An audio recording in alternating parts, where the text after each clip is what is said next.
Colombia es famosa por producir café de especialidad de primera categoría. Los caficultores colombianos han perfeccionado las técnicas de cultivo, cosecha y procesamiento a lo largo de generaciones, entregando granos que destacan por su sabor suave, notas aromáticas cautivadoras y una calidad definitivamente inigualable. Cada taza de café de especialidad colombiano es el resultado de un cuidadoso proceso. Los agricultores seleccionan a mano los granos maduros, garantizando una calidad óptima.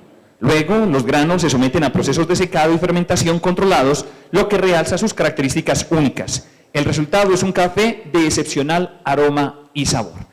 Invitamos para la instalación de este acto académico a la doctora en agroecología Sara María Márquez Girón, directora de la Universidad de Antioquia, Campus Andes. Muy buen día para todos.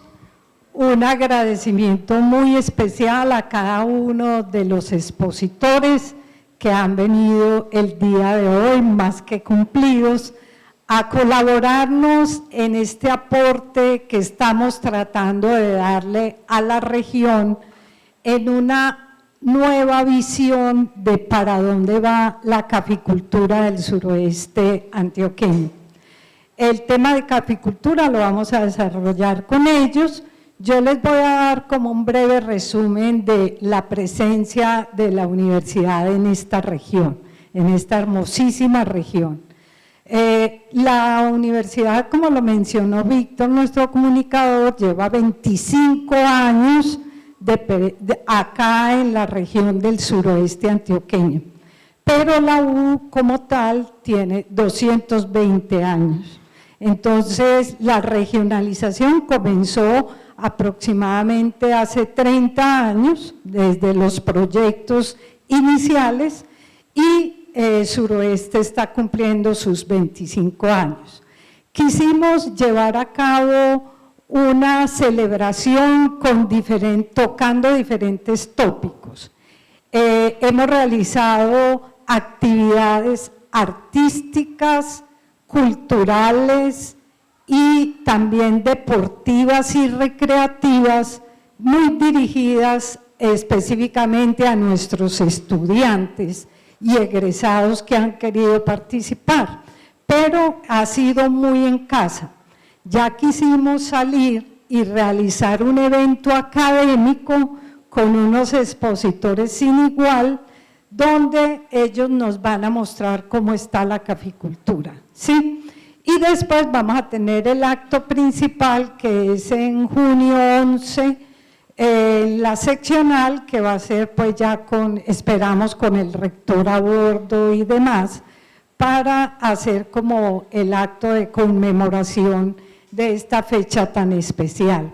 Mil gracias a la doctora Sara por la instalación de este foro cafetero. Antioquia, en su territorio, agrupa una diversa capacidad de producción de bienes y servicios, adaptados, por supuesto, a las condiciones de cada región. En esa misma línea, el café ha encontrado climas y prácticas culturales que permiten diversidad de orígenes, perfiles, sabores y calidades. Los caficultores antioqueños avanzan en el posicionamiento de la región en el mapa mundial de cafés diferenciados, gracias a su trabajo dedicado y a la adopción de prácticas de cultivo acordes con la calidad que exige el mercado de la Federación Nacional de Cafeteros. Invitamos nuestra primera conferencia, que va a ser expuesta por John Alexander Calderón. Él es coordinador del Sistema de Información Cafetera, SICA, del Comité Departamental de Cafeteros. John Alexander, tiene usted entonces la palabra. Como lo pueden ver, yo les voy a contar desde el punto de vista de los datos cómo tenemos caracterizado o cómo está caracterizada la caficultura y algunos aspectos sociales del suroeste antioqueño. Sobra decir, y ustedes de por sí algunos lo conocen, otros no, importante, van a ver cosas que ya sabían, porque en el día a día y en su vivencia, y muchos son de acá,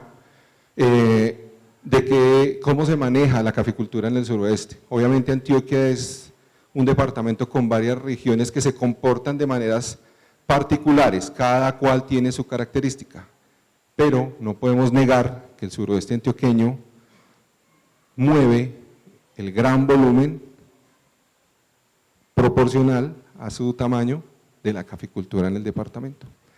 Entonces, vengo a socializarles esos datos.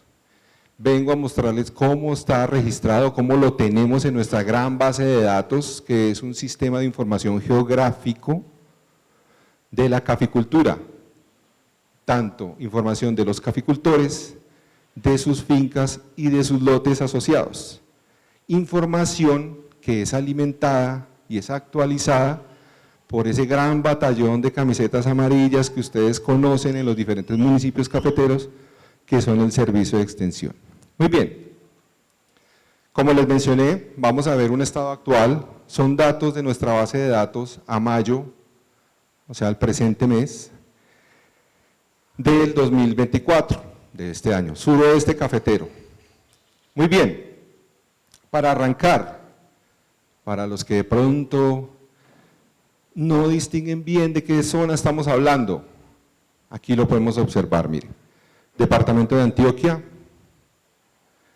tal como lo acabo de mencionar, al sur, ¿cierto?, oeste de nuestro departamento, tenemos ubicados 23 departamentos.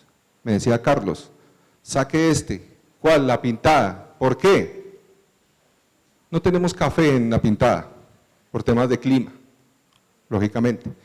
Entonces podemos hablar de 22 municipios cafeteros, que arrancan desde aquí abajo en el sur, lindando con el departamento de Caldas, ¿cierto? Arrancamos con Andes, Jardín, Caramanta, ya me empiezo a pasar, ¿cierto?, de geografías un poquitico diferentes, pero los voy a ir mencionando: Andes, Jardín, Betania, voy subiendo aquí paralelo Caramanta, Valparaíso, Támesis, Hispania, Jericó, Ciudad Bolívar, Tarso, Fredonia, ya empiezo a acercarme más hacia esta zona, hacia este lado, ¿cierto?, a la capital, Montebello, Venecia, Salgar, Concordia, Amagá, Angelópolis, Titirí, Betulia y este gran municipio, Urrao, muy grande en extensión. Creo que sí lo alcanzan a notar, una mancha, espero que sí lo logren observar, en mi computador se veía muy lindo, pero creo que sí se alcanza a notar, ¿cierto? Vemos una manchita aquí, un poquito un verde más oscuro, donde ténganme fe, cada punto es la localización de una finca cafetera, ¿sí? Entonces, podemos más o menos, hacer un ejercicio de reconocimiento de cómo se distribuye las fincas cafeteras, tanto, aquí alcanzamos a coger un pedacito del departamento, pero en este suroeste cafetero, ¿cierto? Cuando uno entra en detalle en los mapas y logra observar, acercándose un poquito más, se da cuenta que esa gran mancha cafetera, ¿cierto?, obedece a ciertas variables geográficas y de clima. Entonces empieza uno a ver que se van por los mismos cañones muy parecidos, viaja la caficultura por unos cañones muy parecidos que se comportan en altura, la caficultura empieza a comportarse más o menos en una altura conocida con un clima, ¿sí? ¿Qué pasa? A medida que el clima va cambiando y nosotros lo vivimos dentro de nuestro trabajo, nos damos cuenta que ese tal cambio climático sí existe y que está obligando, que está haciendo. Claro, eso no es inmediato, empieza a empujar la caficultura. ¿Por qué? Porque como el clima aumenta, zonas que antes eran aptas para café se ponen demasiado calientes, me empiezo yo a meter, discúlpeme Carlos, me empiezo yo a meter en temas que no son de mi alcance, pero ya por mi experiencia lo puedo conversar, más charlar que otra cosa. Empieza a empujar la caficultura hacia un poquito más alto. ¿Por qué? Porque el clima empieza a cambiar y nos toca buscar donde el café se comporte mejor. Obviamente detrás de eso hay un montón de teoría y hay un montón de documentación frente al respecto, pero eso es bueno que lo vayamos conociendo. Muy bien. A nivel del comité, nosotros dividimos el suroeste cafetero, o lo conocemos, o lo tenemos administrativamente dividido en 3 grandes zonas. Suroeste cercano, que es esto que vemos aquí de este color, que son estos municipios, como lo pueden ustedes ver ahí perfectamente. El suroeste medio, que está conformado por Betulia, Concordia, Salgar, Urrao, y suroeste lejano, Andes, Betania, Ciudad Bolívar, Hispania y Jardín, Andes donde estamos ubicados. Suroeste lejano, eso suena como muy lejano, pero no, es por temas de clasificación. Muy bien, analicemos cómo se comporta o cómo están los datos, algunos datos más importantes de la caficultura del suroeste en conjunto de esos 22 municipios frente al departamento. Entonces, este dato que vemos aquí en este verdecito es el dato de la región, la zona, frente a lo que está en rojo, perdón, dije verde, lo que está aquí en rojo, departamento. Y es importante que miremos estos, sobre todo estos porcentajes, porque ahí nos empieza a mostrar la gran participación de la región frente al departamento cafetero. 22 municipios cafeteros, como se los mencioné, que son el 23% del total de municipios cafeteros del departamento, que son 94. Total de fincas en el departamento, 92.862, versus, ¿cierto? Más bien la zona participa con 34.573 fincas, que es el 37% de las fincas, Mirémoslo desde el punto de vista de área en café. 111.244 hectáreas en el departamento y la región con 64.278, 58% del área cafetera. Si me devuelvo un poquito y vemos la comparación en extensión entre lo verde y aquí lo coloquemos, digamos que es un naranja, que es el resto de los municipios cafeteros, noten que hay unos municipios que no tienen color, son aquellos municipios de los 125 del departamento que no tienen café. Entonces, 58% del área cafetera. A nivel de productores, de caficultores, del total del departamento de 75.265, el suroeste participa con el 36%, 27.228 caficultores. En términos ya agronómicos, edad promedio de la caficultura, 7 años para el departamento, mientras que la región 4.9. 4.9. ¿Es bueno o malo? Entre más esté vieja la caficultura, menos producción, por decirlo así en términos generales, menos productividad. ¿Listo? Esto es un muy buen número. Densidad, otro de los grandes variables que influyen mucho en la productividad, que es un tema muy importante para el sustento de la caficultura. Productividad por encima de extensión. Densidad entiéndase como la cantidad de árboles de café que sembramos en una hectárea, 10.000 metros cuadrados. Para el departamento, 5.193 plantas por hectárea en promedio. Para la región, 6.120. Otro dato excelente, de los cuales nosotros esperamos llegar siquiera a 6.000 a nivel departamental. No es fácil. Mover la densidad 10, 20, 30 plantas en promedio, cuando les estoy hablando de 303.000 lotes cafeteros en el departamento, no es fácil. Para poder mover un número en promedio, necesitamos cubrir mucho.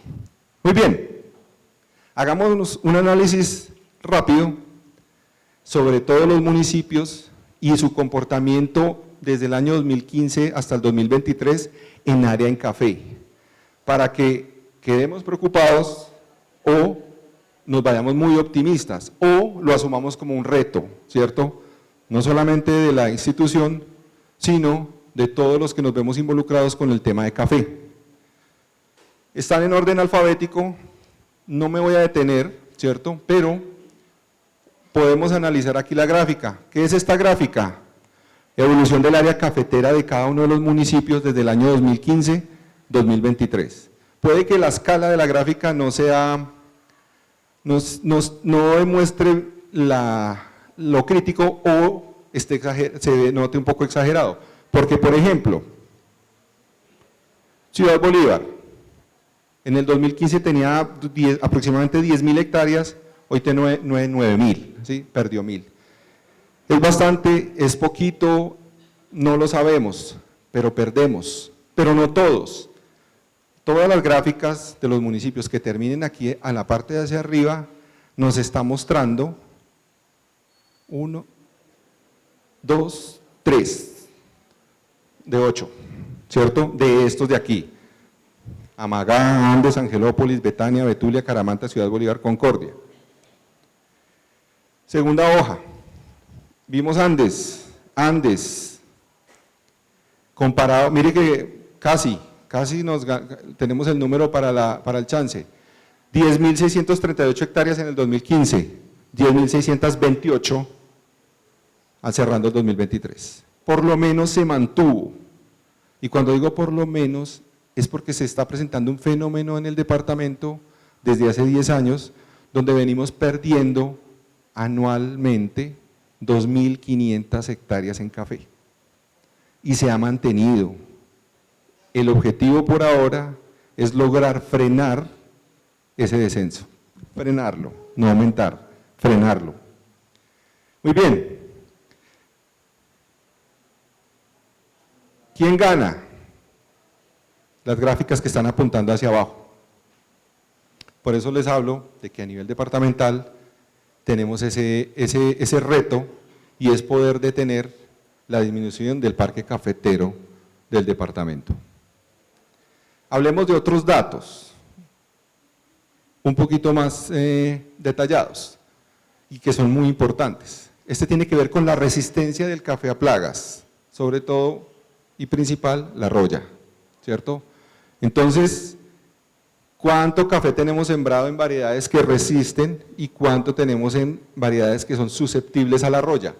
En el suroeste tenemos un 8% sembrado en susceptibles frente a un 91,44%, en el departamento 6,92, 93,8%. Aquí, cuando yo me refiero a departamento, me refiero al resto de municipios que no hacen parte del suroeste, ¿listo? Digamos que aquí, tiene mejor índice los otros municipios, sí, puede ser. Y recuerden, o una pregunta que puede surgir es, ¿pero por qué no estamos todo en resistente? ¿No sería lo lógico? ¿Cierto? Pues no, porque resulta que existe un porcentaje de personas que toman la decisión de asumir el riesgo de sembrar con variedades susceptibles, por X o Y atributos que esas variedades le ofrecen. Pero de todas maneras, hablar de esto, siquiera un 90%, es muy bueno. Centroamérica en una época tuvo una catástrofe, y era que su gran mayoría de café estaba sembrado en variedades susceptibles. Llegó la roya y casi los hacen desaparecer, la caficultura de esos países, estoy hablando de países. Muy bien, por tamaño de caficultor, esto es valioso también conocerlo, ¿cierto? Cuando hablamos de pequeños y medianos grandes caficultores, de pequeños de 0 a 5 hectáreas, medianos entre 5 y 10 hectáreas y grandes de más de 10 hectáreas. Entonces observemos las proporciones para que veamos la importancia.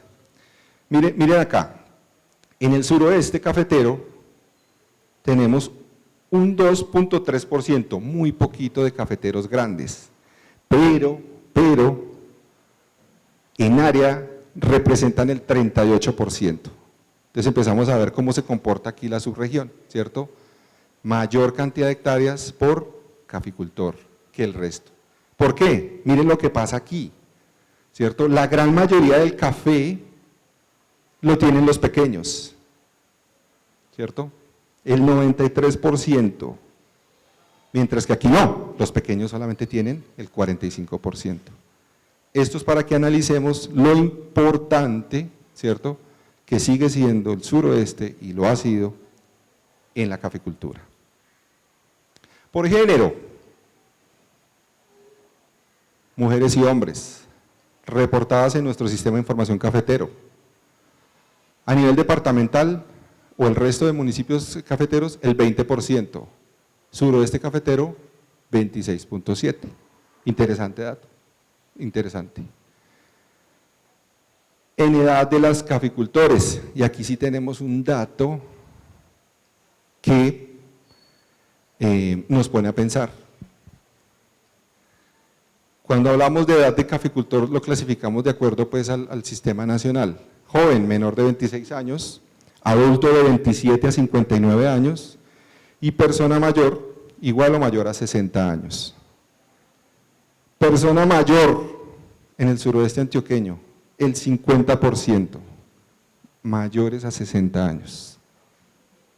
Adulto, 48.95. Y jóvenes, personas de menos de 26 años que están dedicadas al negocio del café y están registradas en el sistema de información, ni siquiera el 1%. Otro gran reto, porque ¿qué va a pasar o quién va a heredar este negocio cafetero? A nivel departamental, los datos son muy parecidos, ¿cierto? Pero sí se agudiza un poco aquí en el suroeste. Entre adultos y personas mayores tienen casi toda la caficultura, es decir, lo que hablamos del relevo, Julio, o integración mejor generacional, esa asignatura está pendiente. ¿De quién depende? No solamente depende de la institución, depende de la dinámica, ¿cierto? Hay dinámicas que se dan por sí solas y son muchas variables las que influyen, pero alguien tendrá que asumir esta caficultura. Desde el punto de vista social, un análisis que nos presentaron hace unos días desde la gerencia técnica, desde Oficina Central en Bogotá. ¿Qué pasa si yo cruzo las bases de datos del SICA, de la Federación Nacional de Cafeteros, con Sisben, por ejemplo? ¿Cómo estamos caracterizados? Obviamente eso sale una cantidad de datos, pero nos causó, digamos, curiosidad y nos parece muy importante, además porque a partir de eso es posible que se den programas específicos para atender a esta población. Y es la población que está clasificada como en extrema pobreza, ¿cierto? Categoría A del Sisben, extrema pobreza. Hogares que se sostienen con aproximadamente 447.000 pesos en el mes. Y hablamos de hogares de mínimo 4 personas. Obviamente estamos hablando del sector rural por ahora. Ya la clasificación a nivel urbano me imagino que cambia. Para el sector se obtuvo este dato, 3.200 caficultores en extrema pobreza. Están acá, no alcanzan a llegar a esto. ¿Cómo viven generalmente? ¿Cómo viven? ¿Cómo hacen para subsistir? Pues realmente ellos dentro de su finca hacen lo que deben hacer para poder subsistir, alimentarse, etcétera, para cumplir las necesidades básicas, ¿cierto? Y este dato puede que se vea grande o no, depende, pero lo que sí les puedo decir es que es la región con la menor cantidad de caficultores en extrema pobreza. Si observamos el occidente antioqueño, el oriente, el norte-nordeste, los datos se disparan terriblemente. ¿Cuál es el reto? Poder lograr que el ingreso de esos hogares llegue al 1.000.000 de pesos aproximadamente. Por ahora ese es el reto. Pueden decir, pero sigue siendo poquito. Puede que sí, pero por lo menos es un poquito más del doble de esto que está aquí. ¿Cómo se quiere lograr? Ya hay un programa, hay un diseño por parte de la Oficina Central, no se puede solo, la Federación Nacional de Cafeteros no lo va a poder arreglar solo, tiene que tener apoyo por parte del gobierno, pero este tema, y es importante que lo analicen ustedes también, va de alguna manera de la mano con políticas del gobierno actual. Eso se llama estrategia, ser estrategas. Hacíamos cuentas que más o menos ese programa a nivel nacional podría llegar al 1 billón de pesos. Para Antioquia se requieren aproximadamente 91.000 millones de pesos para poder llegar a cuál dato, a este dato. ¿Y cómo se puede lograr? Con aumento en áreas en los pequeños y con mayor productividad, que ya es menuda, son detalles del programa como tal, pero yo sí quería socializar y de alguna manera sensibilizar un tema como este. Quería aquí mostrarles a nivel gráfico un resumen de lo que les acabo, gracias Carlos, un resumen de lo que les acabo de mostrar con el tema de las estadísticas. Tenemos aquí el mapa que les mostré en la diapositiva, los traje de aquí realmente. Los datos gruesos de área en café, fincas, caficultores, en verde, en este momento muestra el total, pero tan pronto yo selecciono aquí el suroeste me va a mostrar los datos de la subregión. Les quería mostrar esto porque yo podría compartir en un momento dado el link para que puedan acceder a este mapa, no hay ningún problema. Y vemos aquí una clasificación de mayor a menor de la productividad de los municipios en sacos por hectárea. ¿Sí? Aquí estamos viendo en la totalidad, aquí sale 125, realmente son los 94 municipios, pero esta proporción, que casi no se ve, yo se las voy a leer, es que la subregión de todo lo que yo les acabo de comentar aporta el 58% de la producción del café del departamento. Ese dato sí es un dato muy diciente, más de la mitad, ¿cierto? Y si lo miramos a nivel de municipio, aquí ya vemos cómo las cifras se actualizan, ¿cierto? Tenemos el top, podemos hablar del top, aquí alcanzamos a ver 3, 6, 11. Sí señor, tenemos al top, tenemos a Betania a nivel departamental, con 24.3 sacos por hectárea. Esto es productividad, ojo, productividad, la cantidad de café que se produce en una unidad de área. Sigue Santa Bárbara, Andes, Fredonia, Hispania, Venecia, Ciudad Bolívar, Tarso y Jericó. 22 municipios cafeteros. Si yo dejo aquí toda la selección, todo el departamento,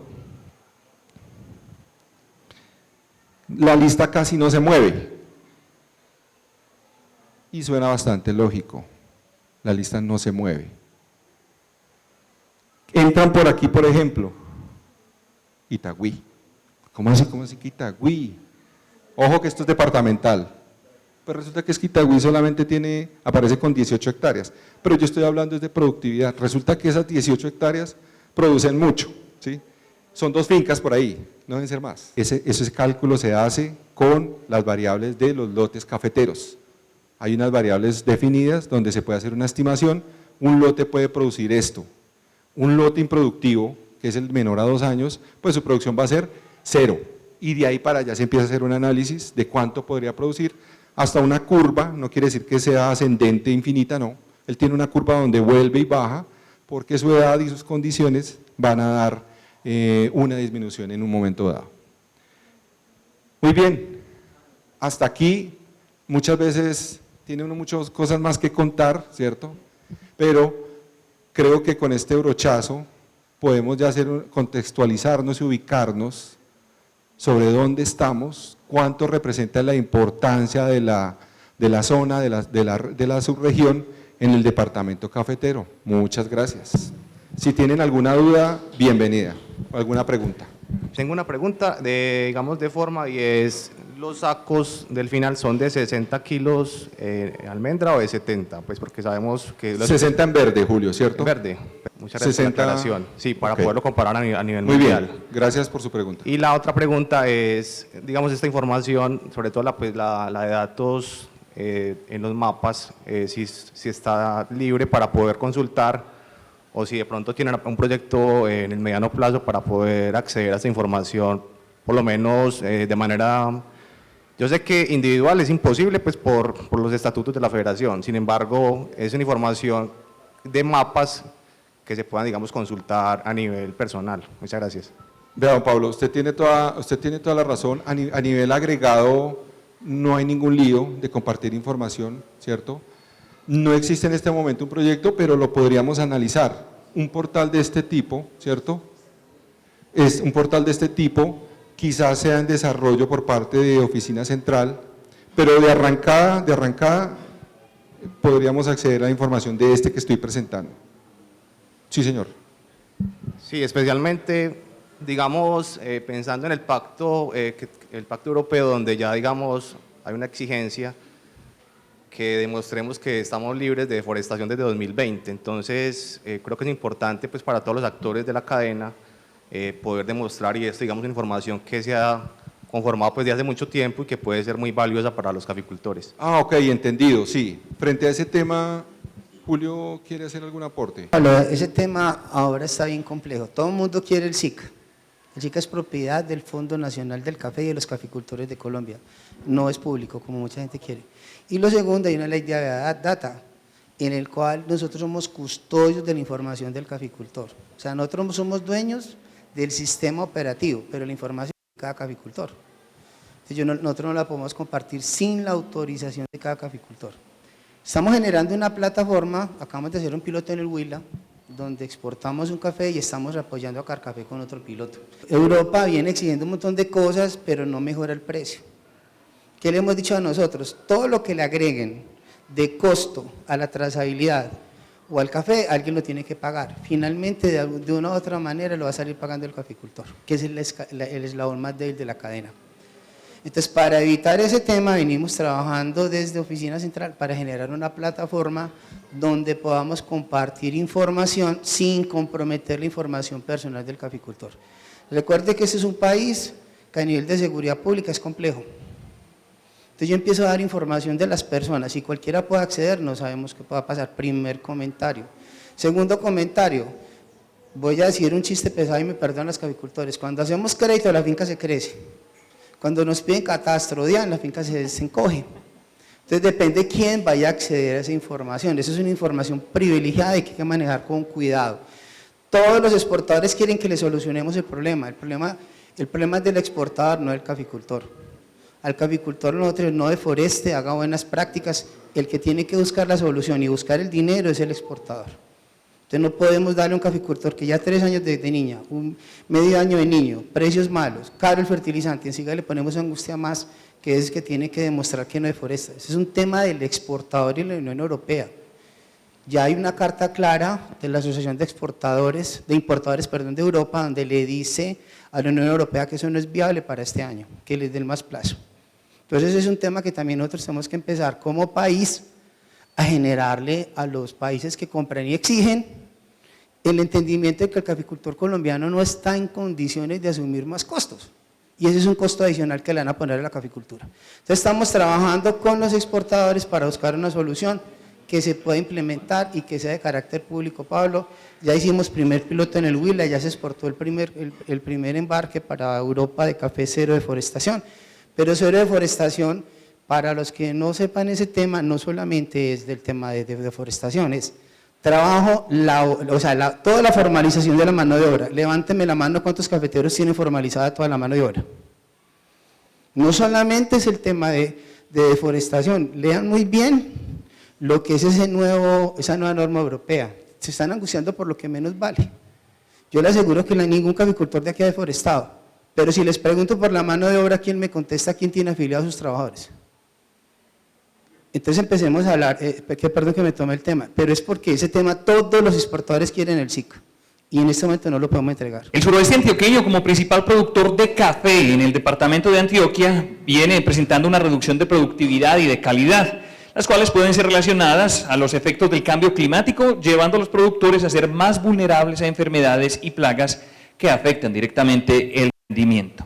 Para eso, tenemos la conferencia Manejo Integrado de Plagas y Enfermedades de Café a cargo del ingeniero agropecuario, egresado de la Universidad de Antioquia, Unei David Correa Zapata, ejecutivo de cuenta para Antioquia de Manuchar, Colombia. La charla de hoy entonces es manejo integrado de plagas y enfermedades, pero basada en microorganismos. El manejo integrado requiere de muchas cosas. Hoy vamos a enfocarnos en microorganismos. ¿Por qué? Porque no tenemos mucho tiempo, pero la idea es dejar el mensaje, ¿cierto? Entonces, ustedes al ver esta imagen dirán, hombre, ¿este man es agropecuario o es un vendedor de televisores? Pues resulta que todos queremos un televisor como estos y una sala como esta, ¿cierto? Para descansar cuando lleguemos a la casa. Pero ¿qué pasa? ¿Cuándo compramos ese televisor? ¿Cuando tenemos la plata, cuando tenemos el dinero o cuando tenemos una tarjeta de crédito y no es sino rayarla? Y la inmediatez sin pensar en las consecuencias. ¿Por qué esta imagen? Resulta, miren, ahí está la tarjeta de crédito, todos somos emocionados rayando las tarjetas de crédito y haciendo créditos para hacer las cosas. ¿Por qué? Porque no planificamos las cosas. Resulta que este dato de que el agricultor por cada 100.000 pesos que invierte está botando 75.000. ¿En qué? Estamos aplicando insecticidas y fungicidas mezclados con fertilizantes sin tener en cuenta cuáles son las variables para que esa mezcla sea efectiva. No medimos pH, ni dureza del agua, ni de la mezcla, no hacemos unas buenas aplicaciones, no calibramos los equipos, no utilizamos los equipos adecuados, las boquillas que utilizamos y las maquinarias que utilizamos hace 20 o 30 años se les hizo la primera calibración, la segunda va a ser dentro de 50 años más o menos. Entonces, ¿cómo queremos que las cosas sean efectivas si no estamos haciendo lo que se debe hacer?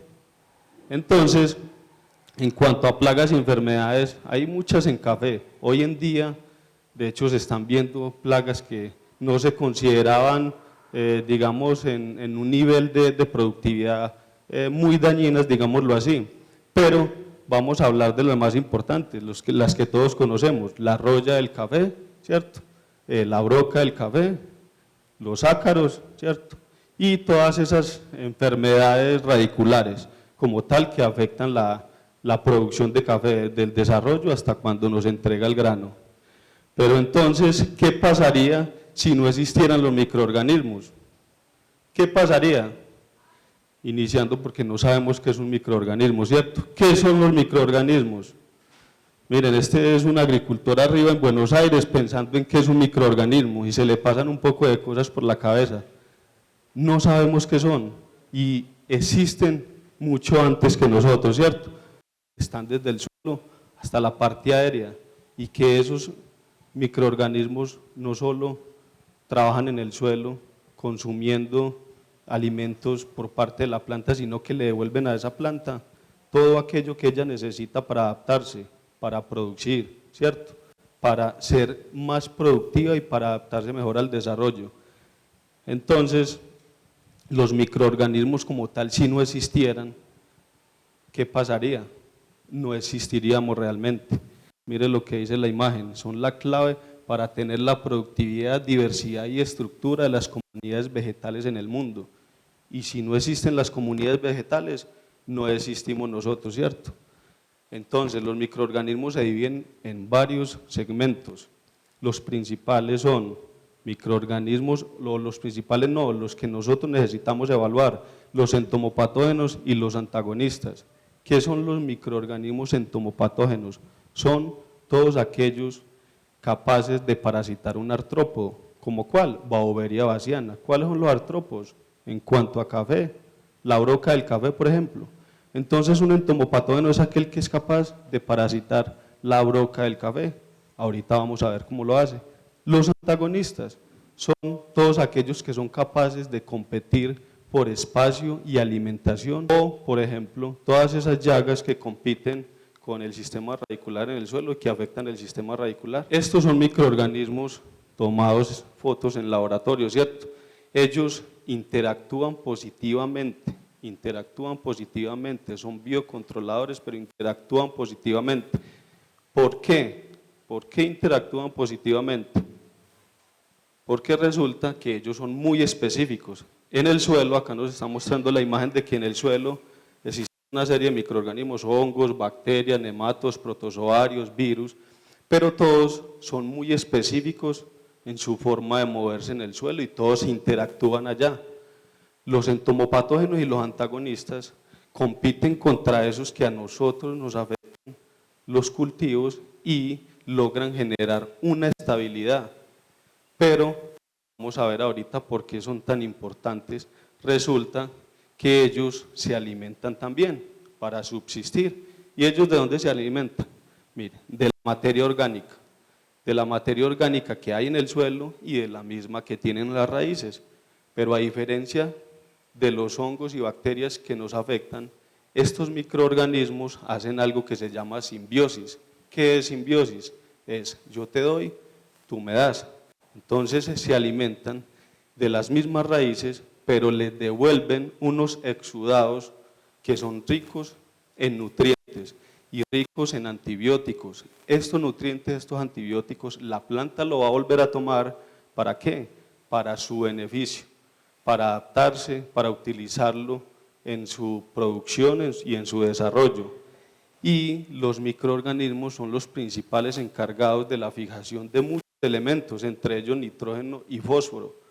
En nutrición, por ejemplo, en café, somos muy dados a aplicar urea, DAP, KCl, ¿cierto? Y si no están los microorganismos, la planta no va a tener cómo tomarlos. ¿Por qué? Porque no se van a fijar al suelo, a la solución del suelo, y la planta no los va a poder tomar, ¿cierto?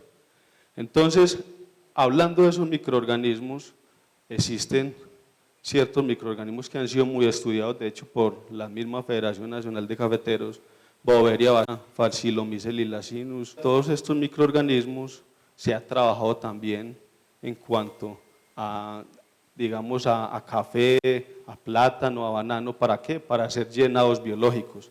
Entonces, muchos de estos microorganismos los podemos ver en campo, no hay necesidad muchas veces de comprar un producto comercial para verlos en campo. Más o menos así son las presentaciones de ellos. ¿Los hemos visto en campo o nos hemos detenido a verlos en campo? Sí los hay. Miren que el video ahorita, si le pusieron cuidado, decía, la próxima vez que vayan afuera al bosque, observen, escuchen, y así podremos entender muchas cosas. Nosotros no observamos, no escuchamos. Entonces, si no hacemos esto, no vamos a ser capaces de adaptarnos a ese cambio que les mencioné al inicio. Esto es Beauveria bassiana controlando un insecto, esto es Metarrhizium controlando un insecto y esto es Phailomyces controlando un insecto. Estos son los famosos entomopatógenos, ¿cierto? Los antagonistas serían, por ejemplo, como Trichoderma, que ya vamos a hablar de ellos.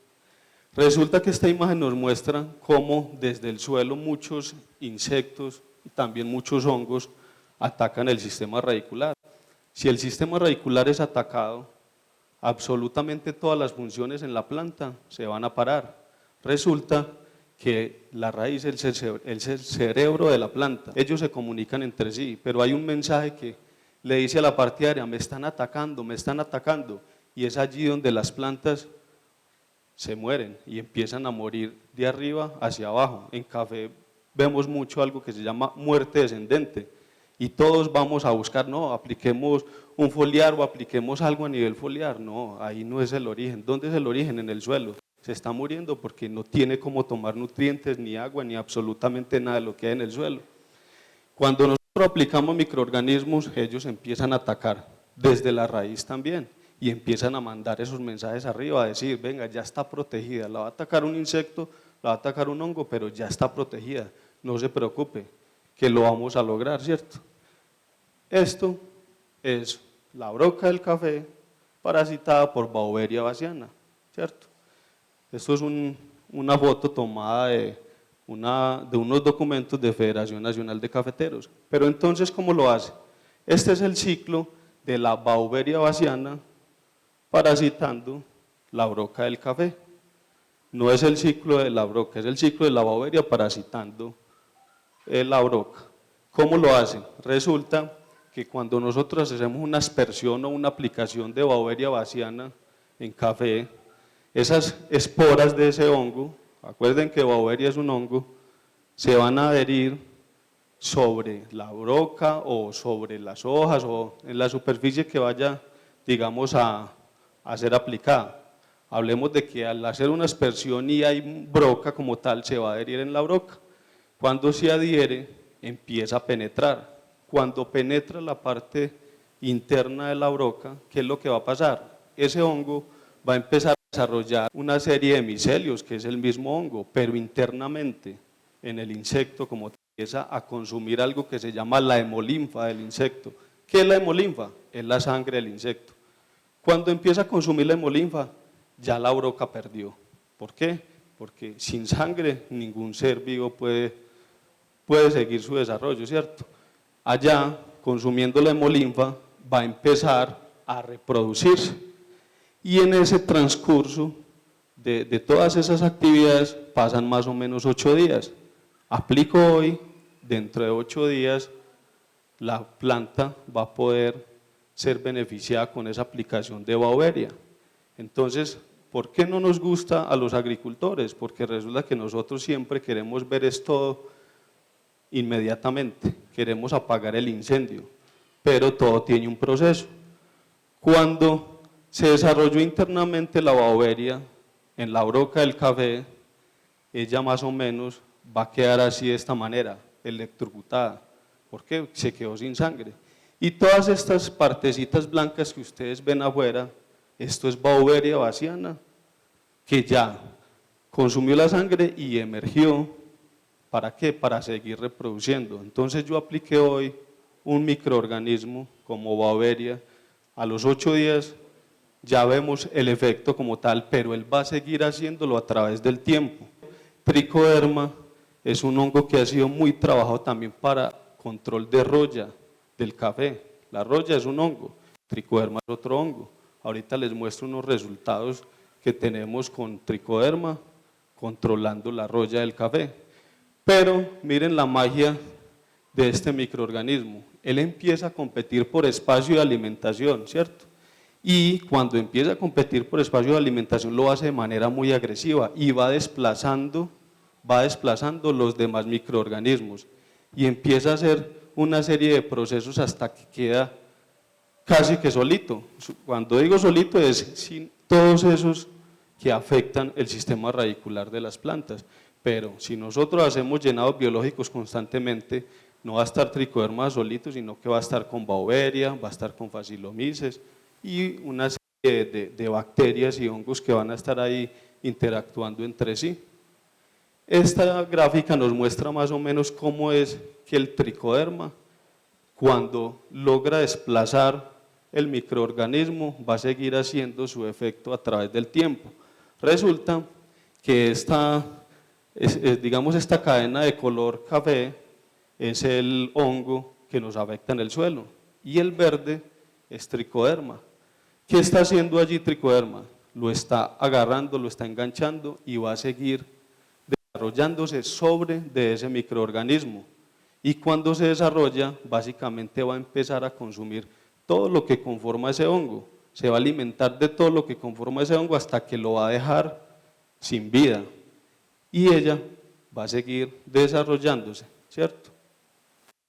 Resulta que les decía que tricoderma es muy utilizado para trabajar el sistema radicular, pero no solo controla esos otros hongos, sino que también ayuda en la nutrición de la planta.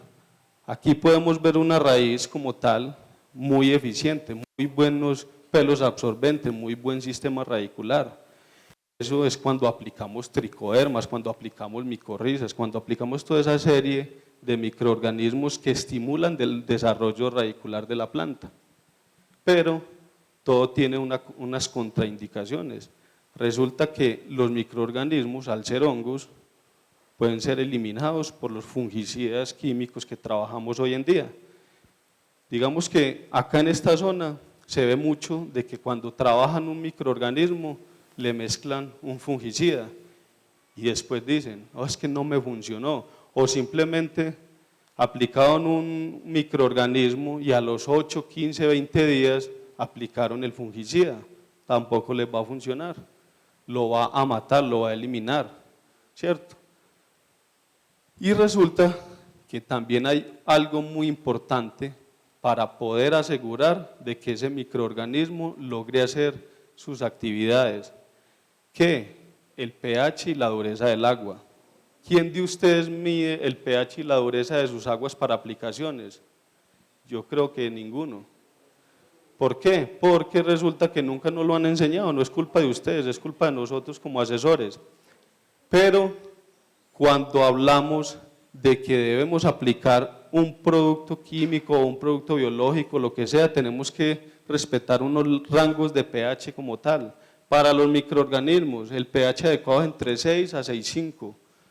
Para insecticidas y fungicidas, el rango adecuado es entre 5,5 y 6,5. Yo les doy esos datos, pero yo creo que ni hemos medido el pH del agua. Cuando no hacemos eso, cuando no regulamos el pH y la dureza del agua, no estamos brindándole las condiciones a esos insumos que estamos aplicando. Por eso les decía, de 100.000 pesos estamos botando 75.000 pesos. Y después decimos, no, es que la lluvia, es que el calor, si no es la lluvia es el calor, no, es que es el producto, eso me lo vendieron mal. No es así, resulta que nosotros mismos lo estamos utilizando mal. Les decía que hay muchos trabajos de tricoderma controlando roya del café. Esto es un trabajo que se hizo en una empresa que se llama Grosura, que en estos momentos son los productores de café más grandes del país, ¿cierto? Y se empezó a aplicar en unos lotes donde había mucha roya, pero no sé si se logra ver en la foto que las plantas, por obvias razones, estaban muy defoliadas, ¿cierto? Las hojas no estaban en buenas condiciones. Cuando se aplicó, no solo se aplicó tricodermas, sino que se aplicaron unos bioestimulantes que son comida básicamente para esos microorganismos también. Pero entonces, por allá en el día 23, miren cómo estaban ya las plantas. Acá podemos ver cómo la hoja ya está limpia de roya. ¿Qué hizo el tricoderma? Se consumió esa roya y la hizo desaparecer del medio, pero aparte de eso, bioestimuló la planta. Esto es más conocido como efecto fitotónico, mejoró el color y la condición de la hoja. ¿Pero por qué? Porque acuérdense que los microorganismos no solo van a atacar insectos y hongos, sino que también van a consumir nutrientes de la misma planta y van a generar unos exudados, pero esos exudados son positivos para el proceso, porque les entregan elementos bioestimulantes a la planta, ¿cierto? Entonces, podemos ver algunas conclusiones que se hicieron del trabajo. El hongo como tal generó muy buenos resultados de control. ¿Qué se recomienda hacer? Que, digamos, hay que volver a aplicar al mes más o menos, ¿para qué? Para hacer, digamos, ese control poblacional del microorganismo, para que cada día se multiplique más rápido, haya mayor cantidad de esporas en el medio y puedan controlar. Y también se recalca de que no solo controla, sino que genera esa simbiosis con la planta como tal, ¿cierto? Pero como estamos hablando de control de plagas y enfermedades, pero manejo integrado como tal, tenemos que tener en cuenta que el manejo integrado no solo se da con una sola cosa, por eso se llama integrado. Esto es más o menos el manejo integrado, tiene varios eslabones, el control cultural, el biológico, el químico, el etológico y el legal. ¿Cuál de ellos es más efectivo? Lo primero que dice un agricultor es que el más efectivo es el químico, pero eso no es así. Resulta que lo que es el cultural y el biológico, más o menos un 90% entre ellos dos, un 90% de control está en esos dos eslabones. A lo que debemos llegar finalmente, ya por allá por la última, es al químico, ¿cierto? ¿Por qué? Porque él no es que sea más efectivo, él es el que nos gusta para apagar incendios. Pero si no somos preventivos, entonces siempre vamos a quedar con ese chip de que el químico es lo mejor. Si planificamos, si logramos hacer las cosas con más tiempo, logramos entender este concepto. Resulta que dentro del control biológico hay muchos otros eslabones que les decía ahorita, no solo son los microorganismos, hay controles biológicos con insectos parasitando otros insectos. Digamos que hay unas avispas que se llaman Cephalonomia stephanoeris, Lecanicilium lecanis, que han sido trabajadas por Federación Nacional de Cafeteros para el control de la broca del café, pero se hace de varias formas. Clásicamente, que es cuando nosotros ingresamos una avispa como Lecanicilium lecanis a un lote de café y ella va a empezar ahí con tiempo a desarrollarse como tal. Por conservación es cuando utilizamos o hacemos uso de todos esos demás enemigos naturales que hay en el medio para controlar la broca. Pero ¿qué pasa? ¿Quién de ustedes conoce un enemigo natural diferente a los que les estoy mencionando? Además que sí los conocen, pero los han visto, los han cuidado. Cuando aplicamos un agroquímico, barremos con todo, ¿cierto? Ahí se van todos esos enemigos naturales. Yo he visto mucho en campo cómo me dicen, no me venga, ¿cómo matamos este cucarroncito? Y me muestran esos cucarrones que son amarillitos con pinticas negras. Esos no son insectos molestos para el cultivo, esos son depredadores de otros insectos que atacan la planta, son benéficos como tal.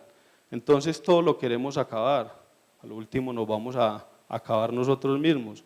Por inundación es cuando llevamos una serie o una cantidad grande de biocontroladores a un lote para que definitivamente haga el proceso mucho más rápido, porque estamos encartados con el ataque de un insecto y necesitamos generar resultados rápidamente.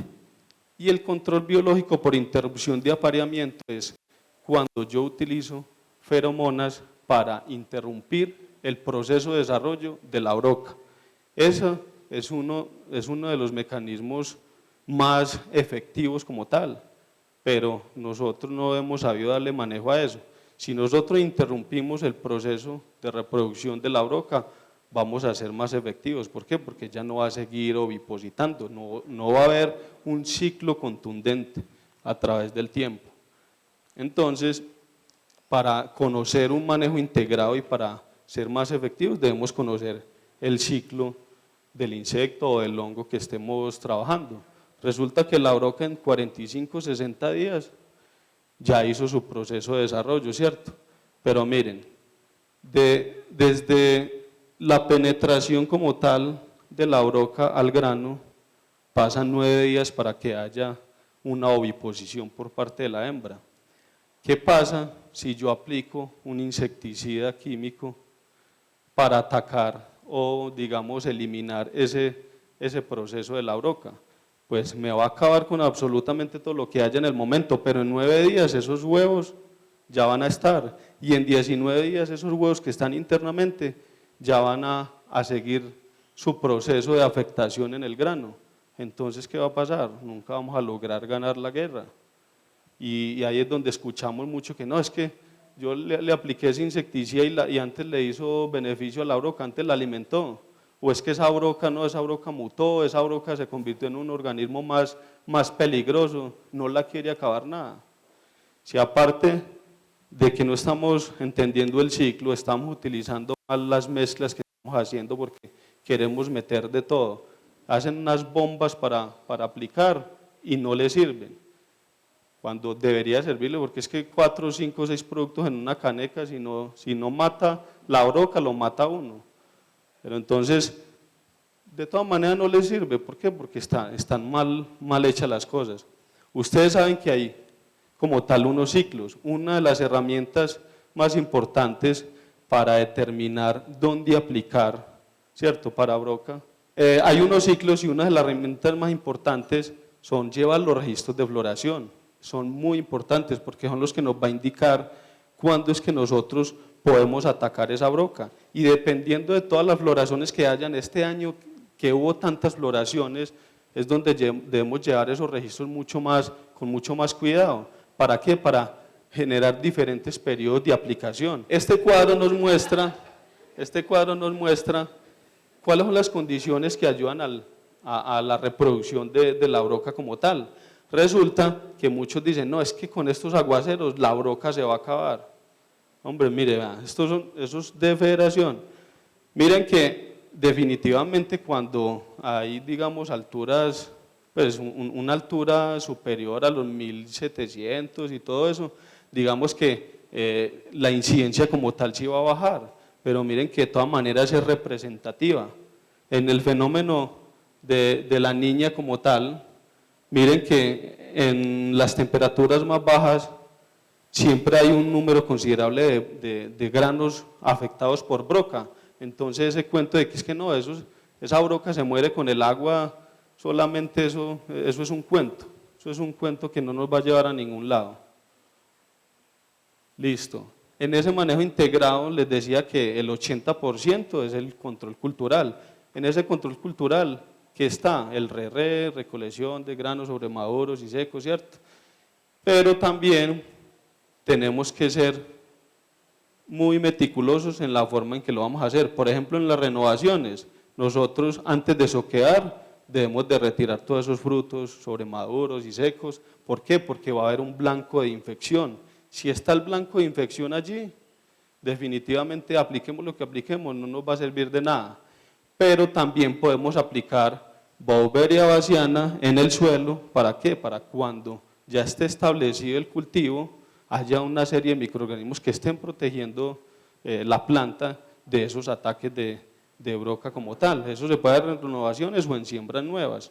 Y tenemos sí o sí que llevar los registros de digamos, las evaluaciones de infestaciones, llevar todos los registros. Lo que es los técnicos de Cooperativa Ande, los técnicos de Federación han insistido mucho en esto. Los registros son de suma importancia. El que no tiene los datos no tiene absolutamente nada.